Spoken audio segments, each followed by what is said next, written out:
Ya está. Sí.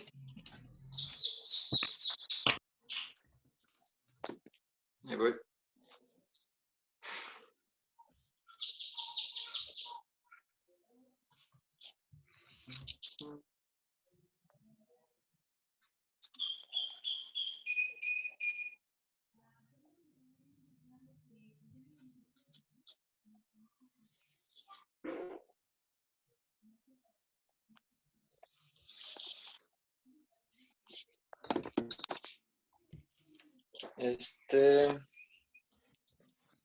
Entonces nos quedamos en la respuesta funcional en cuanto a los resultados. ¿Sí me Ujú. escucha, verdad, Pro? Sí, sí, sí, te escucho. Sí, Está cargando la... sí. Entonces, en cuanto a la respuesta funcional, los investigadores estudiaron cómo iba a variar la tasa de aprovisionamiento, es decir, la tasa de depredación o el número de presas consumidas, en relación a la abundancia de los tres tipos de presas. Ujú. En cuanto al aguilucho o al con Harris, analizaron de manera separada a los machos y hembras. Ujú. Entonces hicieron una relación entre esta tasa de aprovisionamiento y la densidad de la misma presa, bueno, de los tres tipos de presas, y encontraron en las gráficas, o se puede ver en las gráficas de forma muy fácil, que cuando aumenta la densidad de una presa específica, aumenta también la tasa de densidad de esa presa. Eso se aprecia en todos los casos, tanto en machos como en hembras. Pero bueno, entonces los investigadores hicieron o transformaron, mejor dicho, logarítmicamente esta tasa de depredación para ver si había significancia entre estas relaciones.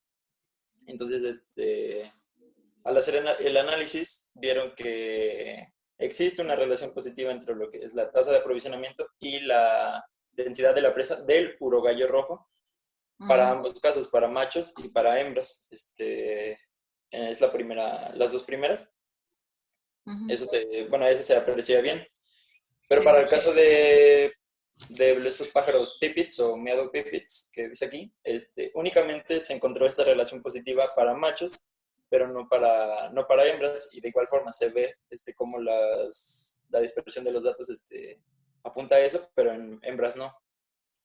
Y en mamíferos pequeños fue lo contrario, en machos no hubo esta relación y en hembras sí se encontró una relación positiva.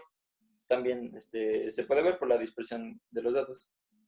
Entonces, encontraron que había mucha variación entre las tasas de aprovisionamiento de cada nido. Entonces, para explicar por qué variaba tanto, hicieron este, un análisis ay, perdón, no me acuerdo cómo se llama. Un modelo de regresión múltiple, donde pusieron a la tasa de aprovisionamiento como la variable dependiente y la relacionaron con distintas variables independientes, como la densidad de las presas, la densidad de los tres tipos de presas, el estatus reproductivo, si era monogámico, bigámico, el, el tamaño, el número de crías, la fecha de eclosión. Entonces, al hacer las relaciones de estas variables, obtuvieron esta tabla donde se muestra únicamente las que tuvieron significancia, es decir, las que explicaban de mejor manera la variación. Entonces, en el caso de machos, tenemos que la densidad de los urogallos explica en un 53% esta variación. O sea, se le puede atribuir de mayor manera a la densidad de los urogallos. Y en menor medida, con un 9% únicamente, el estatus reproductivo. En cambio, para hembras, el estatus reproductivo tuvo un casi 40% de, que lograba explicar esta variación. Y en segundo lugar, el tamaño, el número de crías. Y por último, la densidad de la presa. Pero bueno, como los investigadores relacionaron la tasa de depredación con las densidades de los tres tipos de presas y vieron que únicamente las densidades del urogallo eran las que tenían una una mayor relevancia, pudieron concluir que la abundancia de otras presas no estaba relacionada con la tasa de aprovisionamiento que presentaban estos halcones. Es decir, los halcones seguían consumiendo de la misma forma el urogallo, independientemente de la abundancia de las otras presas, de si aumentaba o no las presas alternativas. Y bueno, al combinar los datos de los machos y las hembras, podían estimar el número de urogallos capturados durante el periodo muestrado. Y a esto se ajustó una curva de tipo 3. Ajá, bueno, una vez que tenían la curva, bueno, aquí está primero a la izquierda, la figura 6, esta curva de tipo 3.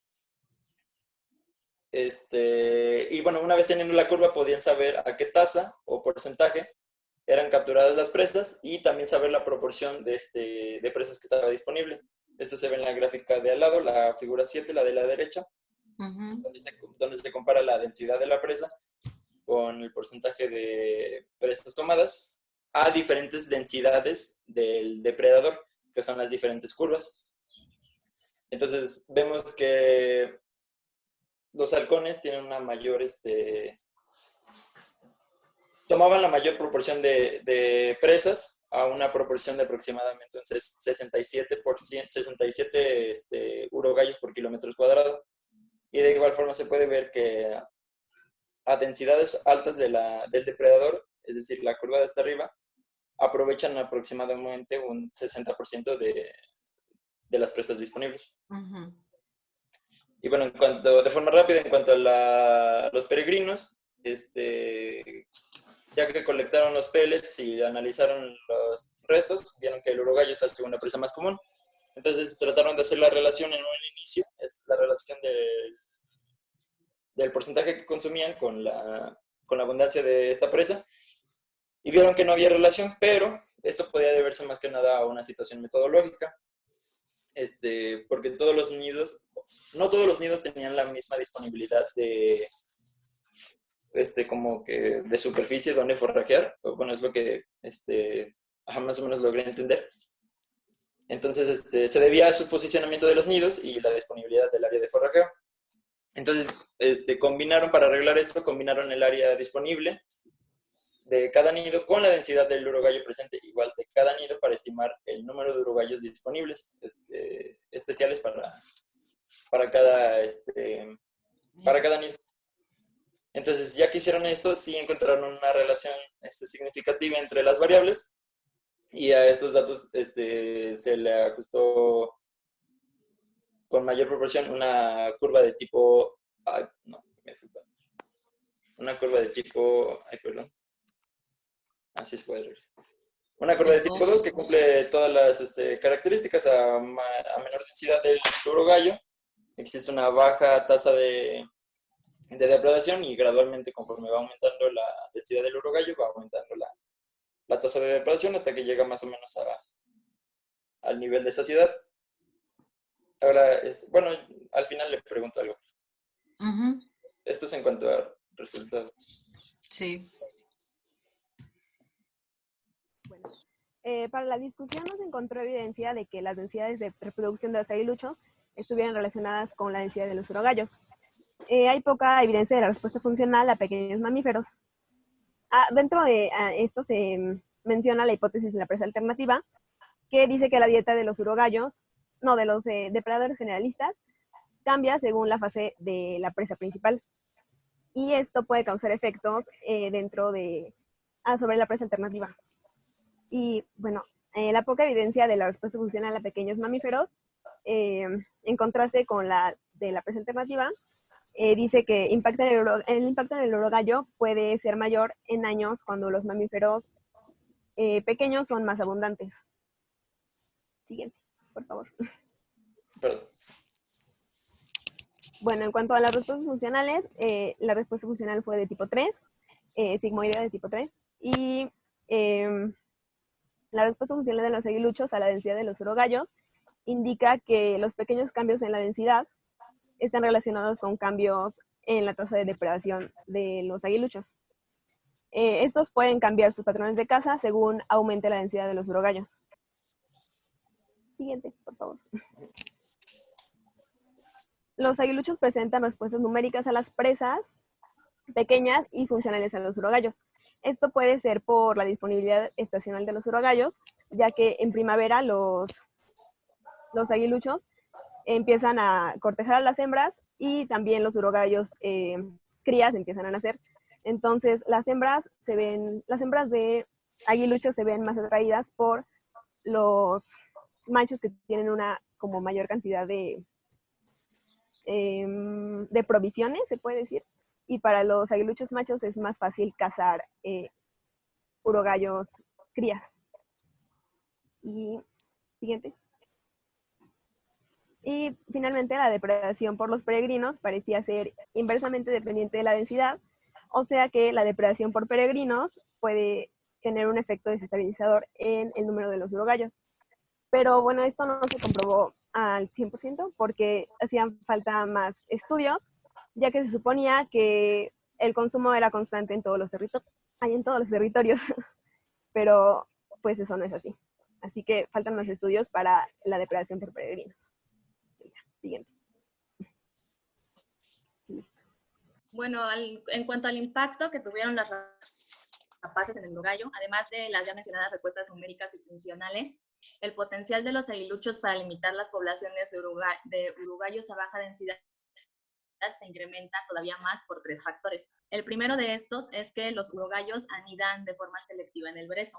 El brezo es una planta, una familia de plantas herbáceas que tienen flores moradas, son las que se ven en la imagen, y justamente en el brezo es donde es la planta principal de la que se alimenta el urogallo, lo cual implica que tienen una tasa de encuentros más elevadas por esta razón. Siguiente, por favor. El segundo factor es que, a diferencia de otras aves rapaces, el aguilucho macho no suele ser muy territorial y además puede reproducirse a una alta densidad. Siguiente.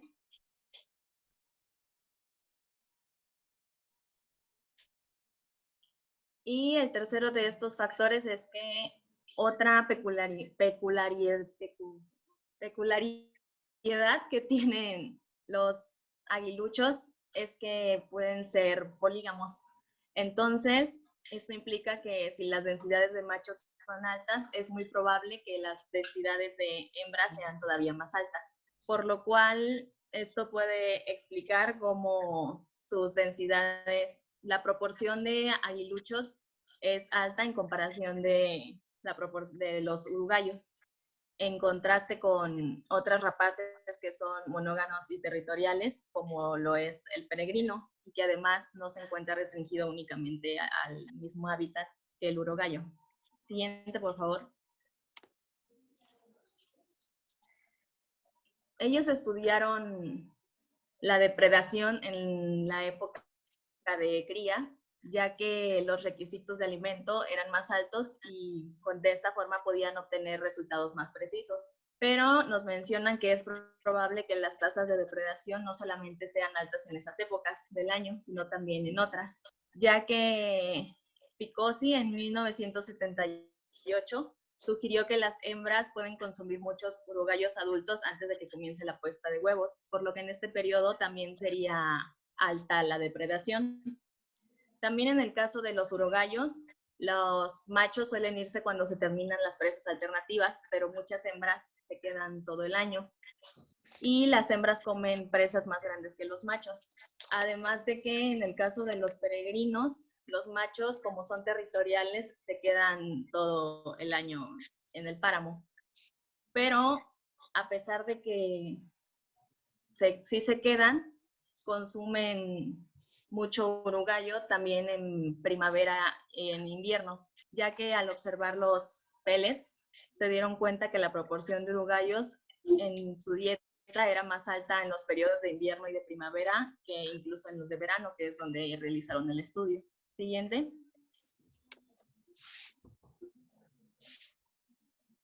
Entonces, en conclusión, Las densidades reproductivas de los depredadores se relacionan con la abundancia de presas alternativas. Es decir, donde las presas alternativas son abundantes, también los depredadores serán abundantes. Por ejemplo, en páramos con abundantes presas pequeñas y en ausencia de otras aves rapaces, que es el caso de Langlong, las densidades de crías de los aguiluchos, las densidades reproductoras de los aguiluchos es muy probable que sean altas en comparación con otros páramos donde también hay aves rapaces. Y sugieren que a pesar de que sus datos nos dicen que la depredación por la caza de peregrinos es, en ausencia de otros depredadores, no limita el número de urogallos, ellos nos comentan que es probable que la depredación de peregrinos sí reduzca la capacidad de aumento de las poblaciones de urogallos a baja densidad, pero para esto es necesario realizar más estudios. Y eso sería todo. Ok.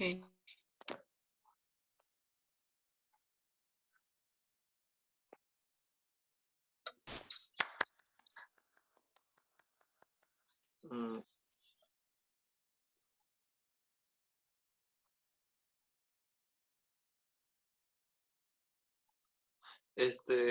Falta poquito tiempo, profesor, a ver si no se